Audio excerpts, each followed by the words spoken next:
انسان کے لیے کائنات کی ہر چیز دعائیں کرنے لگتی، طالب علم کے لیے بہت سی مخلوق دعائیں کرتی. آپ مشغول ہو گئے کسی اور کام میں، خدمت خلق میں یا علم حاصل کرنے میں، اور اللہ تعالیٰ کی مخلوق شروع ہو گئی آپ کے لیے دعائیں کرنا. عرش والے فرشتے آپ کے لیے دعائیں کرنے لگتے ہیں اگر آپ ایمان لا کر اچھے کام شروع کر دیں. تو اللہ سے مانگنے کے مختلف انداز ہیں، ڈائریکٹ مانگنا بھی اور مختلف عبادات کرنا بھی. اسی طرح وَاسْتَعِینُوا بِالصَّبْرِ وَالصَّلَاةِ، مدد مانگو صبر اور نماز سے. ٹھیک ہے، نماز میں انسان بہت سی دعائیں پڑھتا ہے، لیکن اگر مشکل وقت میں انسان صبر کے ساتھ نفل پڑھ کے اللہ تعالیٰ کا ذکر کرے اور اس کو سمجھ نہ بھی آئے کہ کیا دعا مانگو، کیونکہ بعض پریشانیاں ایسی ہوتی ہیں کہ انسان منہ سے کچھ نکال بھی نہیں سکتا، تو یہ نماز بھی کافی ہو جائے گی. وَقَالَ رَبُّكُمُ ادْعُونِي، اور تمہارا رب کہتا ہے مجھے پکارو. اور پکارنے کے کئی انداز ہیں. دل ہی دل میں پکارنا بھی آتا ہے، چپ کے پکارنا بھی آتا ہے، اونچی آواز سے پکارنا بھی آتا ہے، اکیلے پکارنا بھی آتا ہے، سب کے ساتھ مل کے دعا کرنا بھی آتا ہے. کوئی دعا مانگ رہا ہو تو آمین کہنے سے بھی بات بن جاتی. مجھے یاد ہے کہ ایک دفعہ میں عمرے پر گئی اور طواف کے بعد جہاں میں نفل پڑھ رہی تھی، تو نفل کے بعد میں نے سوچا کہ میں اپنی دعا کرتی ہوں. اتنے میں ایک شخص عربی میں کوئی دعا مانگ رہا تھا. اتنی خوبصورت دعا تھی کہ میں نے ایسی دعا کسی سے نہیں کبھی سنی، اور میں نے صرف آمین کہنا شروع کر دیا. میں نے کہا یا اللہ، میری تو نہ زبان میں اتنی بلاغت و فصاحت ہے، نہ مجھے اتنی باتیں آتی ہیں، مجھے تو مانگنا بھی نہیں آتا، تو جو کچھ یہ مانگ رہا ہے مجھے بھی یہی دے دے.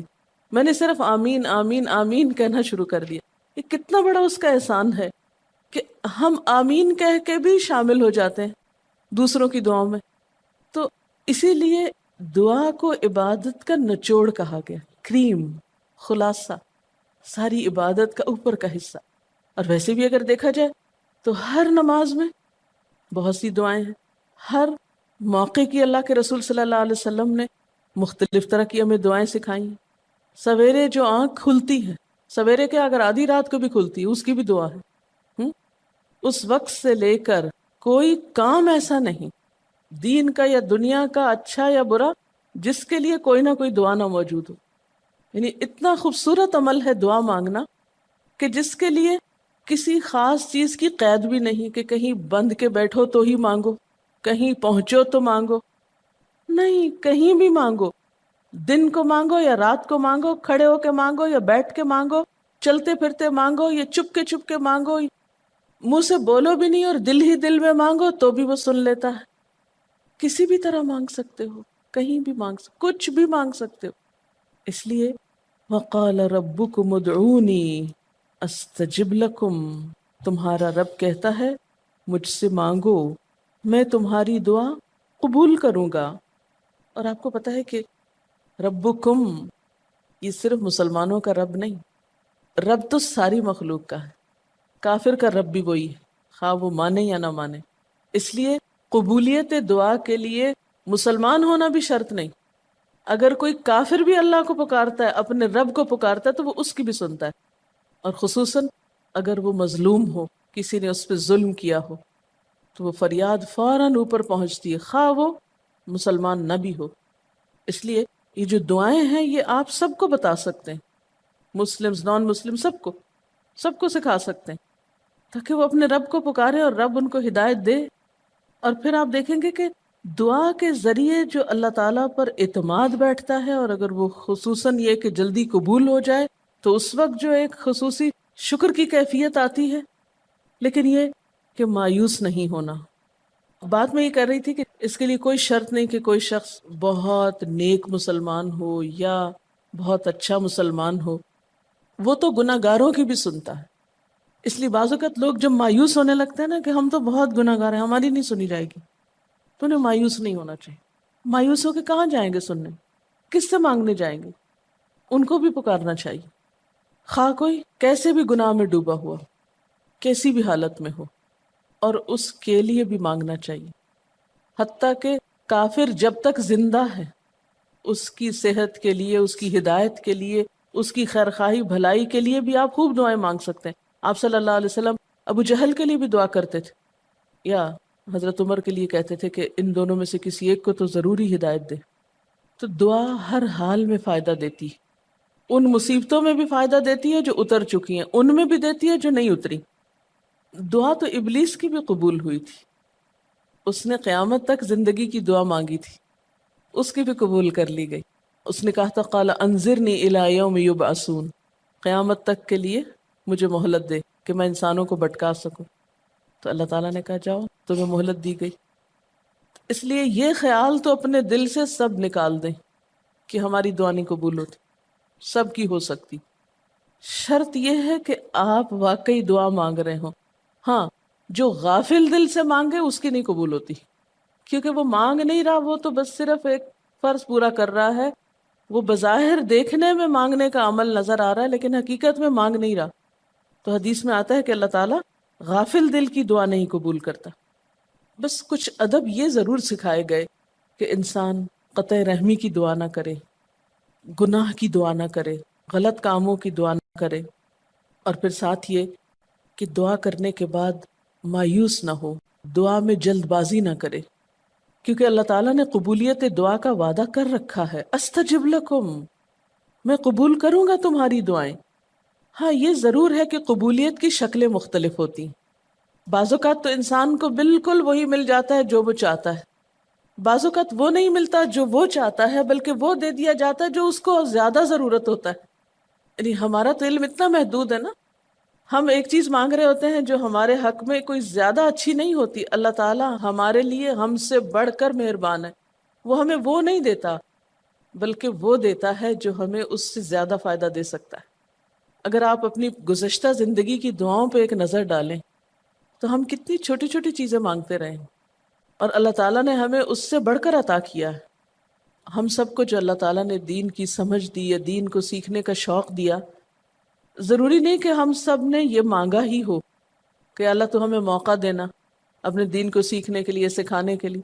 لیکن یہ ضرور ہو سکتا ہے کہ ہم زندگی میں کچھ اور مانگتے رہے اور ہمیں وہ نہیں ملا، یہ نعمت مل گئی اور وہ ہمارے حق میں زیادہ بہتر ہو گئی.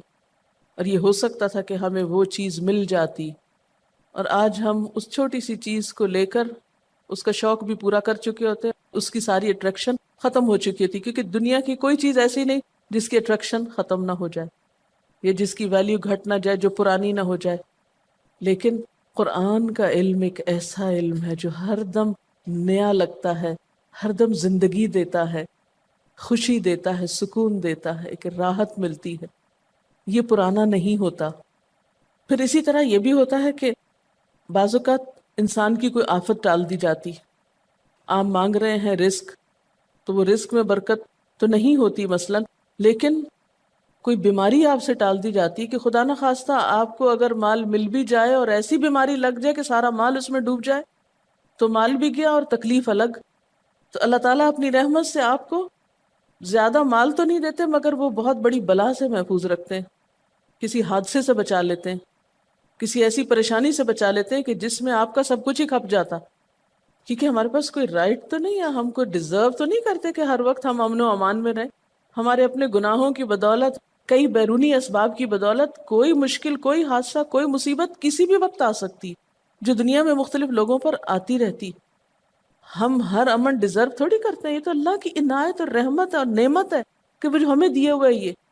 اور یہ عین ممکن ہے کہ ہم کوئی اور دعا مانگتے ہوں اور اللہ تعالیٰ اس کی بجائے ہمیں عافیت میں رکھے ہوئے ہو، ایک پرسکون زندگی دیے ہوئے ہیں ہمیں، کہ ہمارے ہاتھ پاؤں سلامت ہیں، ہم بول سکتے ہیں، ہم دیکھ سکتے ہیں، ہم کھا پی سکتے ہیں، ہم چل پھر سکتے ہیں، ہم کسی کے محتاج نہیں ہیں.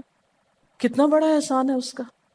اس لیے اگر کوئی دعا وقتی طور پر بعینی ہی قبول نہیں ہوتی، بعینی ہی کا کیا مطلب ہے؟ ایز اٹ از، جس طرح ہم چاہتے ہیں، تو بھی کوئی بات نہیں، صبر کرنا چاہیے. لیکن یہ نہیں سوچنا چاہیے کہ نہیں اللہ تعالیٰ دعا نہیں سنتا. ایک اور جگہ پر بھی فرمایا وَإِذَا سَأَلَكَ عِبَادِي عَنِّي فَإِنِّي قَرِيبٌ أُجِيبُ دَعْوَةَ الدَّاعِ إِذَا دَعَانِ فَلْيَسْتَجِيبُوا لِي وَلْيُؤْمِنُوا بِي لَعَلَّهُمْ يَرْشُدُونَ. جب میرے بندے آپ سے میرے بارے میں سوال کریں تو آپ بتا دیجئے کہ میں قریب ہوں، بہت قریب ہوں. اجیب دعوت الداعی، میں پکارنے والے کی پکار کا جواب دیتا ہوں. استجب لکم، قبول کرتا ہوں.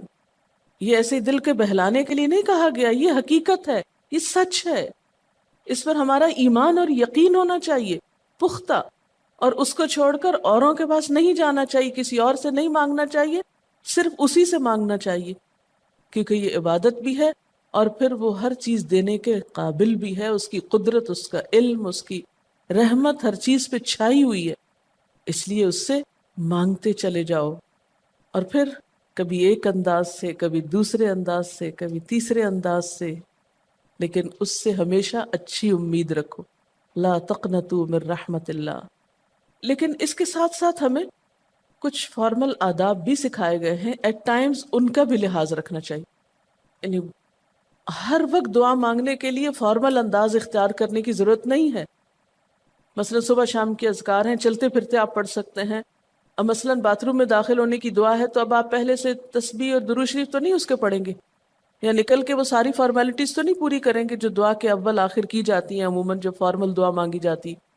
تو ایٹ ٹائمز آپ بس ڈائریکٹ دعا مانگ لیں، ایٹ ٹائمز آپ پوری فارمیلٹیز کے ساتھ مانگ لیں، اور اس میں آپ دیکھیے کہ فارمل دعا مانگنے کا طریقہ کیا ہے کہ اللہ تعالیٰ کی حمد و ثنا سے شروع کیا جائے، نبی صلی اللہ علیہ وسلم پر درود بھیجا جائے، پھر اسی طرح یہ ہے کہ دعا میں عاجزی ہونی چاہیے، مانگنے کا انداز غالب ہونا چاہیے، شعر کے انداز میں یا چیخ چلا کے دعا نہیں مانگنی چاہیے، یا تقریر کے انداز میں دعا نہیں مانگنی چاہیے، امید اور خوف کے درمیان اعتدال کے ساتھ، پھر اسی طرح یہ کہ دعا میں مبالغہ آرائی نہیں کرنی چاہیے، پھر اسی طرح کچھ چیزیں ایسی ہیں کہ جن کا اگر اہتمام کبھی ہو سکے، کبھی کبھار تو بہت اچھا ہے، اور خصوصی جو قبولیت کے اوقات ہیں ان کا لحاظ رکھتے ہوئے ان مواقع سے فائدہ اٹھانا چاہیے، مثلا رات کے تیسرے حصے میں یعنی سحر کے وقت، پھر اسی طرح اذان اور اقامت کے درمیان، صف میں کھڑے ہو کر، صدقہ کرنے کے بعد، کوئی بھی نیکی کا کام کرنے کے بعد، عصر کی آخری گھڑی میں، جمعے کے دن ایک خاص گھڑی میں، سجدے میں دعا، رات کو آنکھ کھل جانے پہ دعا، امر بالمعروف اور نہی عن المنکر کے بعد دعا، تلاوت قرآن کے بعد دعا، عرفہ کے دن کی دعا، رمضان کے مہینے میں خصوصاً روزہ افطار کرتے وقت دعا، پھر عادل امام کی دعا، مسافر کی دعا، بارش کے وقت کی جانے والی دعا، یہ خاص قبولیت کے اوقات اور اسباب ہیں، پھر التحیات اور درود شریف کے بعد کی جو دعا ہے جو ہم بیٹھ کے نماز کے آخر میں پڑھتے ہیں، یہ بھی صرف رب جعلنی تک ہی نہیں بلکہ اس سے زیادہ دعائیں بھی ہیں۔ پھر اسی طرح جب اللہ تعالیٰ پر بہت پیار آ رہا ہو، بہت دل اس کی طرف متوجہ ہو، کیونکہ اللہ تعالیٰ غافل دل کی دعا نہیں سنتے، تو جب دل بہت متوجہ ہو تو فوراً دعا کے بھی فائدہ اٹھا لیں۔ اسی طرح اضطراری کیفیت میں، بہت بے چینی کے وقت، جب کچھ سمجھ میں نہ آ رہا ہو، بیماری کے وقت، پھر اسی طرح سفر کے وقت، پھر اولاد کی دعا ماں باپ کے لیے، ماں باپ کی دعا اولاد کے لیے، استاد کی دعا شاگردوں کے لیے، شاگردوں کی دعا استاد کے لیے، اور جب دعا مانگے تو انداز کیا ربنا اغفر لی ولوالدی وللمؤمنین، اپنی ذات سے شروع کر کے والدین یا قریبی لوگوں کے بعد پھر سب کے لیے عام دعا، پھر اسی طرح وضو کے بعد کی دعا، کعبہ کو دیکھتے وقت جب پہلی نظر سے دیکھیں، پھر حتیم کے اندر، پھر سعی اور طواف کرتے وقت دعائیں پڑھنا، پھر مزدلفہ میں۔ لیکن یاد رکھیے کہ ان قبولیت کے خاص مواقع اور مقامات کے علاوہ دعا تو کسی بھی وقت کی جا سکتی اور کوئی بھی گھڑی قبولیت کی گھڑی ہو سکتی، اس لیے ہمیشہ دعا مانگتے وقت یہ یقین رکھیں کہ اللہ تعالیٰ قبول کرے گا، مایوسی کے ساتھ دعا نہ ہو، کیونکہ جتنی ہماری دعا کے اندر یقین کی کیفیت ہوگی اتنا ہی انشاءاللہ قبولیت کے چانسز زیادہ ہوں گے۔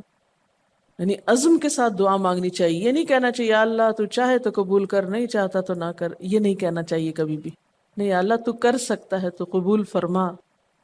پھر اسی طرح آپ دیکھیں کہ مظلوم کی بد دعا جو ہے وہ بہت تیزی سے قبول ہوتی، کہتے ہیں نا مظلوم کی بد دعا سے بچو کیونکہ وہ کہاں جا پہنچتی ہے، ساتویں آسمان تک۔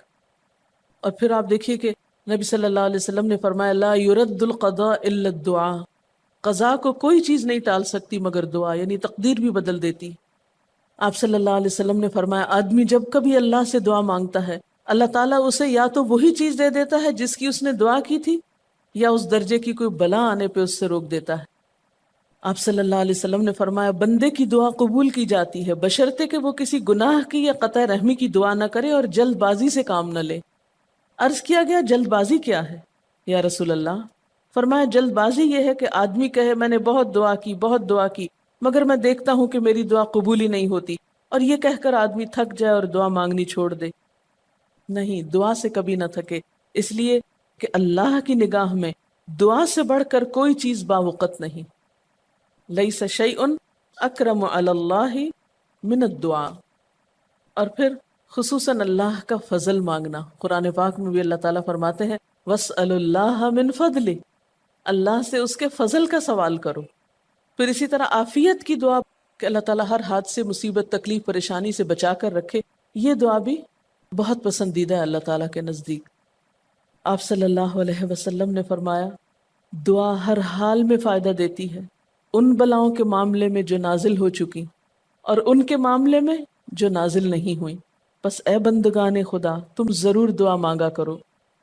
اور پھر آخری بات کہ تم میں سے ہر شخص کو اپنی ہر حاجت اپنے رب سے مانگنی چاہیے، حتیٰ کہ اگر جوتی کا تسمہ بھی ٹوٹ جائے تو بھی اللہ تعالیٰ سے دعا کرے، یعنی چھوٹی چھوٹی چیزوں میں بھی جب ضرورت پیش آئے تو اللہ کی طرف رجوع کرے۔ وَقَالَ رَبُّكُمُ ادْعُونِي أَسْتَجِبْ لَكُمْ، اور تمہارا رب کہتا ہے کہ مجھے پکارو، مجھ سے مانگو، میں تمہاری دعا قبول کروں گا۔ ان الذین یستکبرون عن عبادتی، بے شک وہ لوگ جو میری عبادت یعنی دعا سے تکبر کرتے ہیں، یعنی مجھ سے تکبر کی بنا پر نہیں مانگتے، جیسا کہ حدیث میں بھی آتا ہے من لم یسأل اللہ یغضب علیہ، جو اللہ سے نہیں مانگتا اللہ اس پہ غضبناک ہوتا ہے، یعنی جو دعا نہیں کرتا اللہ تعالیٰ اس سے ناراض ہوتا ہے، کیونکہ وہ تو بے تعلق ہو گیا نا اپنے رب سے نہ مانگ کر، اور خصوصاً تکبر کی وجہ سے۔ ایسے لوگوں کی جزا کیا ہے؟ سیدخلون جہنم داخرین، ان